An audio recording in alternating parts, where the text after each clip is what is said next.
విశాఖలోని జిల్లా పరిషత్ పరిధిలో గల ఫంక్షన్ హాల్లో జనసేన నాయకులు సమావేశం నిర్వహించారు. ముఖ్య అతిథిగా రాష్ట్ర పౌర సరఫరాల శాఖ మంత్రి నాదెండ్ల మనోహర్ హాజరయ్యారు. ఈ నేపథ్యంలో రోడ్డు ప్రమాదాల్లో మరణించిన గాయపడిన జన సైనికుల కుటుంబాలను పరామర్శించి వారికి బీమా చెక్కులు అందజేశారు. ఇప్పటివరకు 28 కోట్ల రూపాయలు బాధిత కుటుంబాలకు భరోసాగా ఇచ్చామని అన్నారు. అలాగే 54 మెట్రిక్ టన్నుల పీడీఎస్ బియ్యాన్ని సీజ్ చేసినట్లు రాష్ట్ర పౌర సరఫరాల శాఖ మంత్రి నాదెండ్ల మనోహర్ వెల్లడించారు.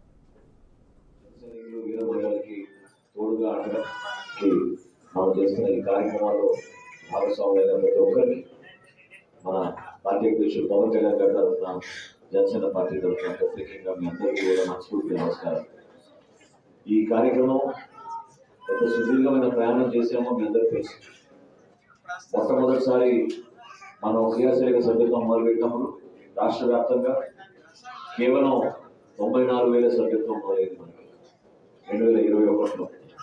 కరోనా సందర్భంలో కూడా కష్టకాలంలో ఇంటింటికి వెళ్ళి చాలా మంది మన జన సైనికులు సభ్యత్వం నమోదు చేయించుకున్నారు. చాలా పారదర్శకంగా ఒక పట్టుదలతో పవన్ కళ్యాణ్ గారికి అండగా నిలబడాలి, జనసేన పార్టీ క్రియాశీలక సభ్యత్వం అంటే ఇతరులకి ఆదర్శవంతంగా ఉండాలని చెప్పి మనం కార్యక్రమం ఆ రోజున పునాదులు వేశాం. విశాఖపట్నం ప్రత్యేకంగా ఆ రోజుల్లో కూడా 14,000 వరకు చేశారు మొట్టమొదటిసారి.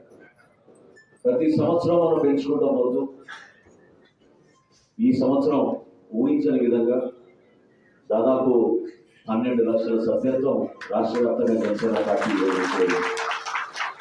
అటువంటి జనసేన